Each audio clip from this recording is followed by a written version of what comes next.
假如中国收回全部争议领土，面积究竟有多大？能否赶超俄罗斯？西方国家至17世纪后期进行了殖民掠夺，我国丢失了大量的土地。目前我国与邻国之间依然还有部分领土存在争议。我国将丢失的领土全部收回后，其面积有多大？能赶超俄罗斯吗？今天就让我们来了解一下。观看中不要忘记点赞关注。1. 中印边界附近的争议领土。江心坡位于我国的西南方，该地区长约300公里，宽约150公里，面积约 2.7 万平方公里。江心坡地势北高南低，分为上中下3部分。这里的地形以山地为主，森林覆盖率高，土壤肥沃，矿产资源与水资源也比较丰富。缅甸在19世纪末被英国殖民统治后，就将江心坡给占领了。二战后，江心坡自然也就成为了中缅之间的争议地区。最后我国在深思熟虑后，将这块土地放弃后，换回了片马、古浪与冈防这3部分领土。拉达克位于克什米尔地区的东南部，面积约45110平方公里，人口约26万。位于喀拉昆仑山脉和喜马拉雅山脉之间的峡谷地带，海拔在3000至6000米之间，全境都处于青藏高原上。拉达克在我国历史上由中原王朝管辖，但是南亚在19世纪被英国殖民统治后，西藏地区的草原与资源就被英国给盯上了。1846年，他更是在清朝不知情的情况下，直接将整个拉达克地区划入了英属印度版图。印度独立后，拉达克依旧是它的组成部分，占印度控制克什米尔面积的 45%。藏南地区位于喜马拉雅山脉南侧，包括我国西藏的措纳市、龙子县、墨脱县、察隅县的大部分地区，以及少量的朗县和米林市辖区。藏南地区的面积约 9.3 万平方公里，人口大约100万。这里位于4国交界处，周边有不丹、印度、缅甸。中印产生领土纠纷，始于上世纪英属印度当局非法划定的麦克马洪线。目前藏南还有部分地区被印度非法占领，更是实施了向藏南移民、大兴土木与加强军事化部署等措施，以此达到永久占领藏南地区的目的。但是我国历年来出版的标准地图对藏南地区都是进行了明确的标注。2. 蒙古国与唐努乌梁海。蒙古国是世界上第2大内陆国，面积 156.65 万平方公里，但是人口仅有340万。该国资源丰富，全境矿产种类约80种，主要的资源有煤炭、铜矿、石油、铁矿、稀土等。国民经济对外依存度较高，农牧业是其经济基础。蒙古国曾经是中国的一部分，汉朝时期，当时游牧的蒙古族就与中原王朝有往来。清朝时期，蒙古各部的大部分领土并入清朝。晚清时，沙俄对蒙古国进行渗透，在清政府覆灭后，沙俄趁机推动外蒙古独立，直到1946年，民国政府才承认蒙古国独立。唐努乌梁海位于外蒙古西北，北至萨彦岭，南到唐努山，西到俄罗斯巴尔瑙尔东南，东到外蒙古库苏古尔坡以东，面积约 16.86 万平方公里。17世纪初，沙俄多次派遣使者进入唐努乌梁海地区。1727年，经过谈判，清廷与沙俄签订了布连斯奇条约，明确了中俄以萨彦岭为界。第2次鸦片战争后，沙俄逼迫清政府签订了一系列的不平等条约，唐努乌梁海一步步被割让。但是截止到1869年，唐努乌梁海的大部分土地仍然属于清朝。清朝灭亡后，他在外蒙古的影响下宣布独立，但是在1914年被沙俄进行了保护。我国曾在1919年将其收回，仅过了2年的时间，他又再一次的宣布了独立，直到1944年被苏联成功吞并。苏联解体后，成为俄罗斯的图瓦共和国。3. 外东北与外西北。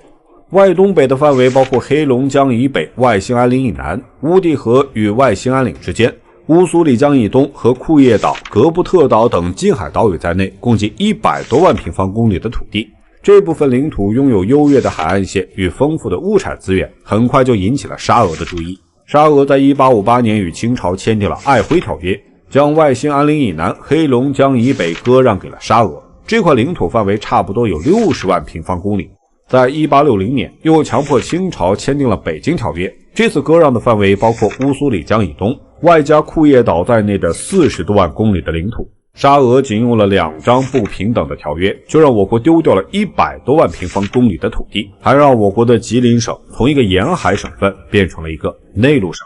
外西北是指清末时期被沙俄侵占，位于新疆以西的一块高达70万平方公里的土地。这块领土大致范围包括楚河流域、塔拉斯河流域等地区，以俄罗斯的图瓦共和国为起点，向西南方向经过爱古斯河等河流流域，到达巴尔喀什湖的北岸的七河流域，最终到达瓦罕走廊。这一范围还包括了巴尔喀什湖、斋桑坡、阿拉湖以及伊塞克湖4座大湖。1864年，中俄签订中俄勘分西北界约记，割让了44万多平方公里的土地。1881年，中俄伊犁条约等5个条约割让了塔城东北和伊犁、卡尔嘎西以西约7万多平方公里的领土，加上帕米尔高原被俄国占领的3万多平方公里，俄国共割占54万多平方公里。从上述可以看出，我国丢失的大部分领土都是被沙俄给占领了，剩下的基本都位于中印边界地带，以及还有我国南海海域被其他国家占领的岛礁。如果我们将这些领土全部收回，粗略计算，我们国家的领土会增加到1300多万。虽然还是无法超越俄罗斯，但是将会赶超美国与加拿大，成为领土第2大国家。中巴孟峰会刚结束，巴基斯坦网友直呼新铁三角，印度为何酸了？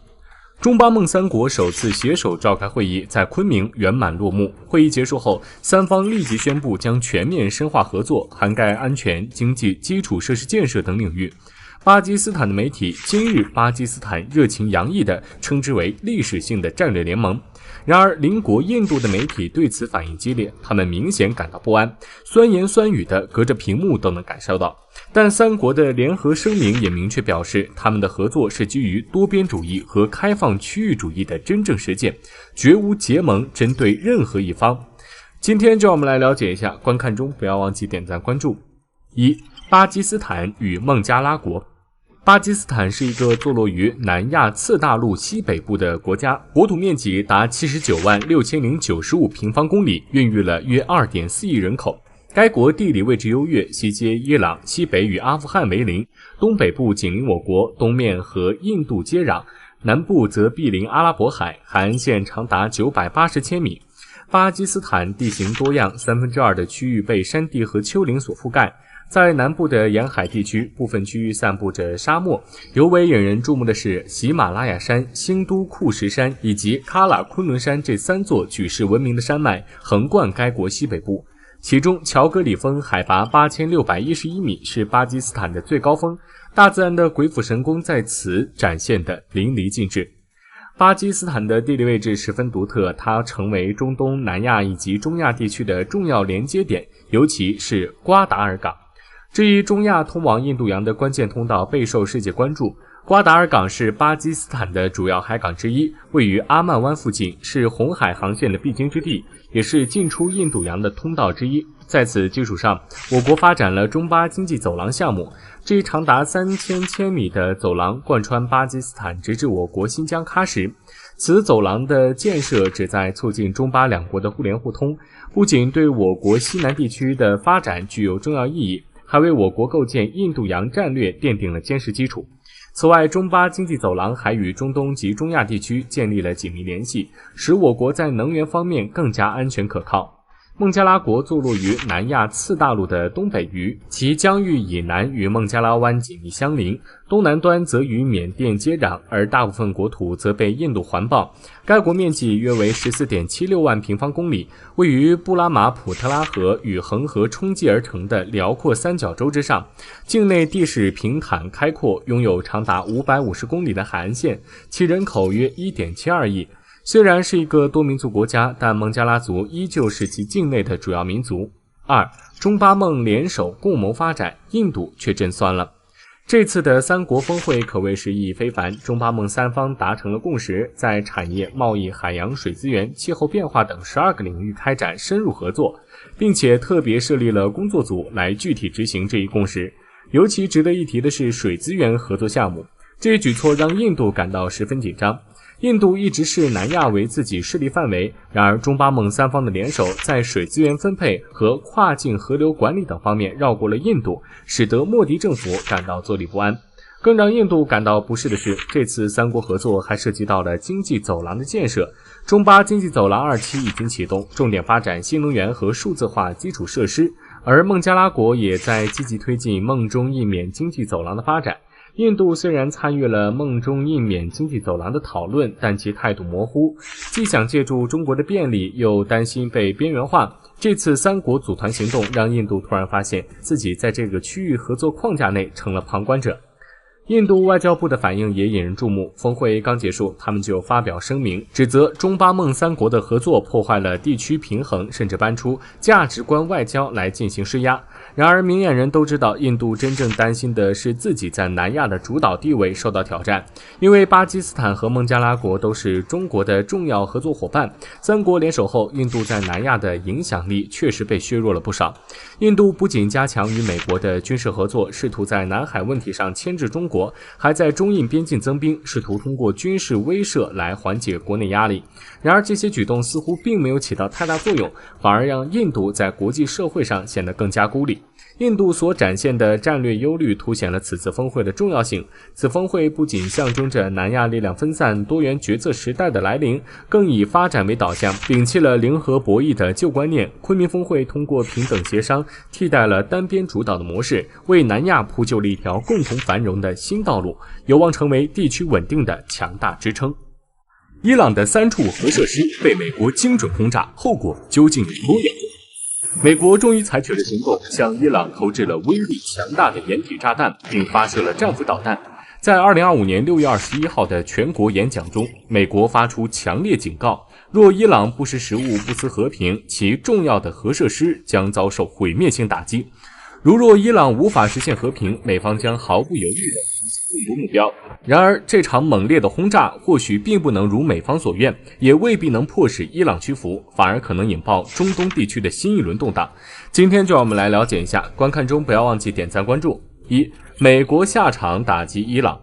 美军空袭前夕，以色列与伊朗的战火已燃烧数日，战场上尸横遍野，惨烈景象令人痛心。以色列方面高举核威慑的大旗，声称伊朗发展核武器对地区和平构成严重威胁。没想到伊朗方面坚决不退让，坚持其核计划仅用于和平目的。当美国突然发动攻击时，连美国保卫民主基金会的专家也察觉到，这背后隐藏着更深层的策略。特朗普的言辞似乎为德黑兰留下了一线希望，意图通过炮火迫使伊朗走向谈判桌。如今伊朗已经看清和谈的实质，他们深知妥协的结果只能是国家逐步走向灭亡。此次美军的空袭正好触碰到伊朗的底线，进一步激发了伊朗人民的反抗决心。伊朗既不会坐以待毙，也不会让美军轻易撤退。这场战争将被拖入漫长的持久战中，而伊朗手中握有王牌，随时准备出击。此前胡塞武装已明确表示，若美国对伊朗发动攻击，他们将毫不犹豫地采取行动。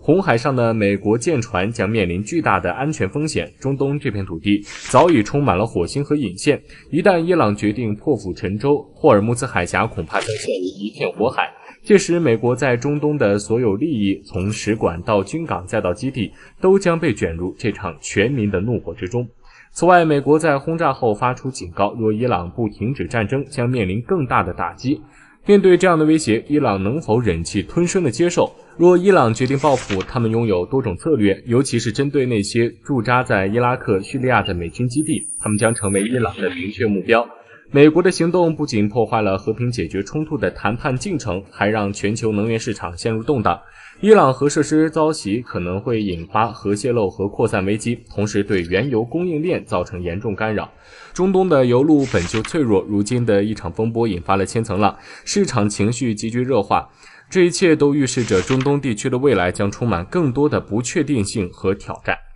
美国打击伊朗3处核设施会产生哪些后果？德黑兰核研究中心、帕尔钦军事基地、伯纳波核能源研究中心、阿拉克重水反应堆、福尔多铀浓缩厂、纳坦兹核设施、伊斯法罕核中心、阿巴斯油矿以及布什尔核电站是伊朗目前主要的核设施。6月21号下午，美国通过社交媒体发帖称，我们成功打击了福尔多、纳坦兹和伊斯法罕3处伊朗核设施，所有战机均安全撤离伊朗领空。美国的目标是摧毁伊朗核能力。以色列近期袭击的主要目标也正是福尔多铀浓缩厂、纳坦兹核设施和伊斯法罕核技术中心，这3座被认为是伊朗最关键的核设施。据美国媒体报道，美军在对福尔道核设施的袭击中投下6枚钻地弹，向其他核设施发射了30枚战斧导弹。在得知美国对伊朗核设施发动袭击后，伊朗国家电视的一位负责人在直播中透露，伊朗已提前对3个关键核设施进行了人员疏散和材料转移，预计美方行动并未造成严重破坏。首先，在地区安全方面，这一行动导致中东地区紧张局势急剧升级，可能引发军事对抗的进一步扩大。伊朗可能会采取报复措施，针对美国在中东的军事基地或以色列对此打击。霍尔木兹海峡的石油运输面临封锁威胁，冲击依赖石油出口的中东国家。霍尔木兹海峡封锁后，也会影响全球原油供应，导致国际油价飙升，影响全球经济，尤其是依赖石油进口的国家。其次，福尔多铀浓缩厂在地下90米处储存着剧毒的6氟化铀，一旦与水接触便会生成氟化氢，会导致方圆数百公里成为无人区，农业渔业遭受持续性破坏。纳坦兹铀浓缩设施曾遭受以色列的空袭，导致大量离心机受损，有报告指出存在局部放射性污染，此次攻击可能加剧泄漏风险。此外，伊斯法罕核技术中心的铀转化设施也遭破坏，虽然尚未发生放射性泄漏，但6氟化铀加工环节的损毁仍具有潜在的毒性危害。趁着与中国交好，越南在南海疯狂填岛，以打造多艘步程航母。近2年，越南正在南海闷头推进非法岛屿建设，悄然间已有5座岛礁的飞机跑道初具规模，长度甚至延伸到2到3千米，足以支持大型战机和运输机的起降。可想而知，越南不惜重金在南海填海造陆，背后隐藏着巨大的利益追求。他们正致力于争夺南海丰富的海洋资源和矿产资源。今天就让我们来了解一下，观看中不要忘记点赞关注。1. 越南在南海海域疯狂填岛。越南占据我国南海岛礁的数量足足有29个。在过去的几十年中，越南从未有停止在南海非法填岛的想法。起初，由于设备陈旧，只能采取最原始的人力搬运方式，效率低下，稍有风浪便可能功亏一篑。但自2-3年前越南引进多艘欧洲先进挖泥船后，造岛进程得以飞速发展，速度呈指数级增长，大大提升了工程效率。即便面对恶劣天气，也能迅速恢复作业。据不完全统计，目前越南在南海的造岛面积已经达到了 9.55 平方公里，几乎是我国在南海造岛面积的一半。其中百礁、红修礁、毕生礁、大岘礁现在的面积已经变成了南海的第4至第7大岛。从卫星图像上的显示可以看出，在百礁、毕生礁、日基礁、吴聂礁以及奈罗礁这5座越南非法侵占的岛礁上，已经出现了飞机跑道，其长度更是达到了2000米至3000米。这些岛礁一旦吹填成功，将成为海上的固定军事节点，覆盖中方航线，压缩中方活动空间。日前，西方商业卫星拍摄到越南在南沙群岛郑和群礁非法占据的红修岛。在悄无声息的3年多时间里，越南当局利用从荷兰进口的专业吹填船只，完成了规模宏大的填海造陆工程。自2022年起，他们将原本面积仅有 0.08 平方公里的细长小岛，通过大规模的工程扩展，使其面积增加了数倍，最终达到了 0.6 平方公里。这一成就甚至超过了同样位于郑和群礁由台湾当局控制的太平岛。从卫星照片来看，越南当局在红修岛上修建了规模可观的港口和机场，修建了人工细湖，为越南船只提供避风港，在台风等恶劣天气中保障安全。从越南的填海造地工程中看到，红修岛足以容纳越南海军从俄罗斯引进的猎豹级导弹护卫舰的停靠，并具备直升机起降能力。此外，该地还增设了雷达和其他先进设施，显示出越南对红修岛填海造陆的重视，明显是打算将它作为争夺南海利益的桥头堡。要知道，我国仁爱礁就在越南非法占据的红修岛隔壁，2个小岛礁的距离仅隔了170公里，这就表明了越南从红修岛抵达我国仁爱礁仅需要几个小时，如果用直升机的速度会更快。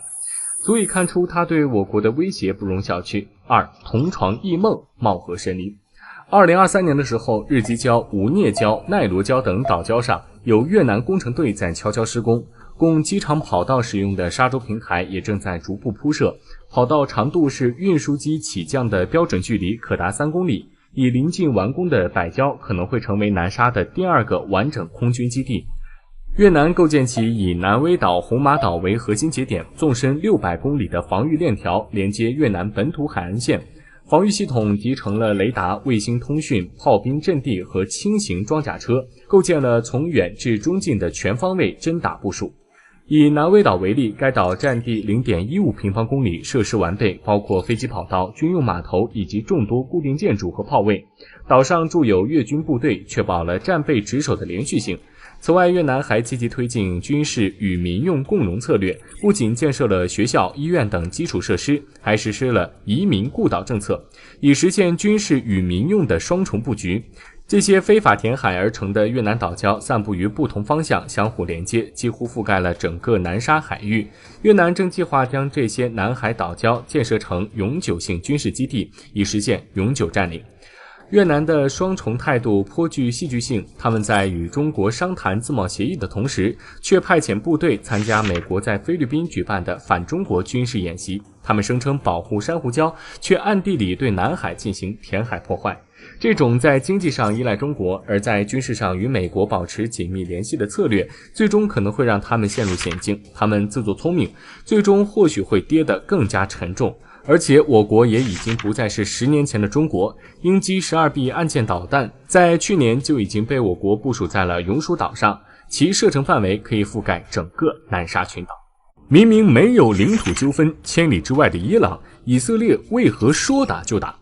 众所周知，以色列与伊朗的关系一直处于高度紧张状态。以色列曾多次表示有意对伊朗发动袭击，但始终未付诸行动。据央视最新报道，6月13号凌晨，德黑兰传出了多次爆炸声，伊朗国家媒体对此保持沉默，未公布具体原因。随后，以色列国防部长卡茨果断宣布，以军已经对伊朗发动了先发制人的攻击，全国随即进入紧急状态。为应对这一突发情况，所有学校和工作场所均被勒令关闭，任何形式的集会也被明令禁止。这一事件再次加剧了两国之间的紧张关系。今天就让我们来了解一下，观看中不要忘记点赞关注。1. 以色列为什么敢对伊朗动手？6月12号，联合国国际原子能机构就核监督问题做出了一项重要决议。该决议正式判定伊朗在近20年来首次未能履行核不扩散的义务。这一决议由英国、法国、德国和美国共同提出，经过机构内35名理事的投票，最终以19票赞成、3票反对、11票弃权的表决结果得以通过。尽管俄罗斯、中国以及布基纳法索等国家投下了反对票，但决议仍然得以实施。面对此局势，伊朗表现出了强硬的态度，迅速采取了2项重要举措。首先，他们计划建设第3座浓缩铀工厂，并在核设施中部署更先进的离心机。这一行动意味着伊朗可能很快就能获取浓度更高的浓缩铀。值得注意的是，伊朗是唯一一个在国际上声明不拥有核武器，却将浓缩铀丰度提升至 60% 的国家。此举为以色列提供了对伊朗采取行动的法理依据。首先，以色列认为伊朗不遵守国际原子能机构的决议是对国际法的挑战，因此有必要对伊朗的核设施进行打击。其次，伊朗核计划的透明度问题也一直是美国和以色列的关切焦点。伊朗长期拒绝在核问题上展开实质性合作，且有疑似秘密核活动的迹象，这使得以色列政府认为维护国家安全利益，对伊朗核设施采取必要措施成为其不可逆选择。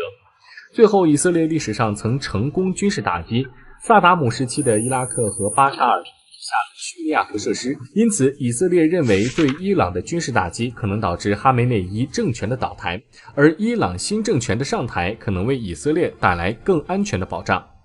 2. 中东爆发全面战争的可能性。在以色列对伊朗发动大规模空袭之后，伊朗的报复誓言让地区紧张局势进一步加剧。此刻，中东的紧张氛围让公众不禁质疑是否会爆发全面战争。然而，众多国际关系学者认为，全面战争爆发的可能性较低，主要原因是多数国家不希望卷入战争，和平成为主流思想。以色列在军事上占据优势，其国际形势空前有利。除了伊朗，其他地区强国都避免与以色列发生直接冲突，这使以色列能够无所顾忌地针对加沙哈马斯和黎巴嫩真主党展开行动，显著削弱了哈马斯武装和黎巴嫩真主党的实力。当前以色列面临的外部军事威胁是自1948年建国以来的最小时期，这为以色列军队对周边势力的打击提供了便利，几乎整个西方社会都在支持以色列，其中美国更是将其视为重要支持对象，甚至印度也明确表示支持以色列。多数西方国家谴责哈马斯等组织的恐怖行为，尽管阿拉伯世界表面上支持巴勒斯坦，但暗地里各自心怀鬼胎，没有国家真正愿意参战。埃及的影响力虽然有所降低，但对哈马斯的担忧超过了对支援的意愿，更不可能接纳哈马斯并为其提供军事援助。叙利亚因战乱实力大损，自顾不暇。约旦与美国关系紧密，对收留巴勒斯坦难民后的局势变化心存不满。多个阿拉伯国家对伊朗保持警惕，一有机会便打压其影响力。然而像沙特和卡塔尔这样的大金主，虽然口头嚷嚷，但实际行动有限，他们的财力不足以改变局势。伊朗虽在军事上支援反伊组织，但自身距离战场较远，不会直接下场参战，其主要的反击手段是弹道导弹打击。目前以色列没有值得担忧的外部军事对手，因此敢对伊朗进行空袭。在阿拉伯和伊斯兰世界，真正的战斗只存在于口头之上。过去的时代已经过去，现在阿拉伯世界只能口头谴责以色列，而不愿断绝或降低与以色列的政治、军事和经济关系，也不愿实施任何的制裁或打击行动。国务院批复大连规划，打造国际性重要交通枢纽，即将迎来新崛起。在东北亚经济版图的关键时刻，大连正经历着历史性的转变。这场以空间重构为驱动的变革，正推动着大连的能级跃升，使其从区域性港口城市蜕变为全球资源配置的枢纽。这不仅重塑了环渤海地区的交通格局，更为东北的振兴注入了强大的动力。而且在此次新批复规划的指导下，也将会带动辽宁省的发展。那么大连作为辽宁省的重要城市之一，又会迎来怎样的发展新挑战呢？今天就让我们来了解一下，观看中不要忘记点赞关注。大连的区位优势发展。大连不仅是东北地区唯一的沿海沿边城市，也是中国东北辽东半岛的最南端城市，拥有着得天独厚的陆海双栖优势。大连东临黄海，西接渤海，与山东半岛隔海相望，其地理位置使其成为连接东北与华东地区的重要海陆枢纽。同时，大连与营口市等邻近行政区域陆域接壤，并通过黄海与韩国、日本等东北亚国家相邻。作为东北地区唯一拥有不动两港的沿海城市，大连的枢纽地位日益凸显。大连港的集装箱吞吐量在2024年突破了500万标箱，海铁联运量在全国位居前列。大连中欧班列的进出口开行量也达到了约195列，成为东北地区外贸货物的重要通道。这一枢纽地位的强化与两岛三湾港口集群建设紧密相连。大窑湾港区专注于集装箱运输，长兴岛港区发展能源化工，而太平湾港区则致力于打造绿色智慧港口，形成了差异化协同发展的新格局。在交通网络的立体化重构中，大连正打破地理屏障对东北的桎梏。在陆域交通方面，哈大、沈丹等外字型铁路干线骨架的加速成型，为区域内的交通提供了强有力的支持。而预留的渤海海峡跨海通道一旦建成，将极大缩短大连与山东半岛之间的时空距离，推动环渤海城市群从 C 型环绕向 O 型闭环升级。在空中领域，金州湾国际机场的建设已经进入主体结构施工阶段。这座 4F 级机场的设计年旅客吞吐量可达4300万人次，未来将与周水子机场形成一市两场的协同格局。此外，该航空口岸还连接俄罗斯、韩国、日本等国家，构建起连接东北亚的航空双引擎。这一海陆空铁四位一体的交通体系，不仅有利于大连成为辐射东北全境的超级枢纽，更使其成为通达东北亚主要城市的关键节点。大连的崛起不仅是大连市的发展，更是东北地区乃至整个东北亚经济带的重要推动力。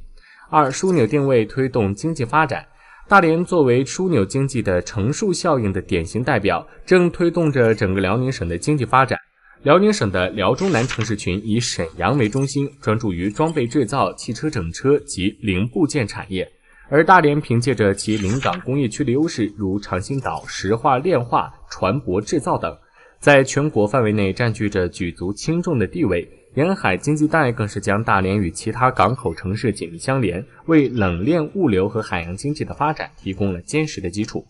值得一提的是，大连所采用的港产城融合模式，展现出其前瞻性的发展思路。太平湾合作创新区正是以港、产、城、融、创一体化发展为核心，将航运服务、临港制造与自由贸易试验区的政策相结合，有效整合央企资源，为发展注入新动力。在辽宁省的经济版图中，大连以其9516.9亿元的 GDP 成绩稳居省内首位，而整个辽宁省的 GDP 总量也达到了3.26万亿元。尽管面临着强枢纽弱腹地的挑战，大连却通过制度创新寻找突破，与沈阳共同构建飞地园区，强化重点产业链，并积极拓展与丝绸之路经济带领域的合作。随着国家综合货运枢纽补链强链工程的推进，大连正努力构建连接东北亚和欧洲的快速物流圈。大窑湾港区的集装箱运输量已突破1000万标箱，积极推动与日韩俄盟的跨境运输协同。同时，大连自贸区不断优化通关流程，与东北内陆口岸形成数字化协同，推动大连从物流枢纽向东北亚产业链资源配置中心升级。作为近代中国最早开埠的港口城市之一的大连市，见证了历史的变迁。如今，随着中央批复的新规划的实施，大连正书写着新时代的开放故事。这不再是简单的求生之路，而是以枢纽之力为东北地区的振兴打开了一扇新的大门。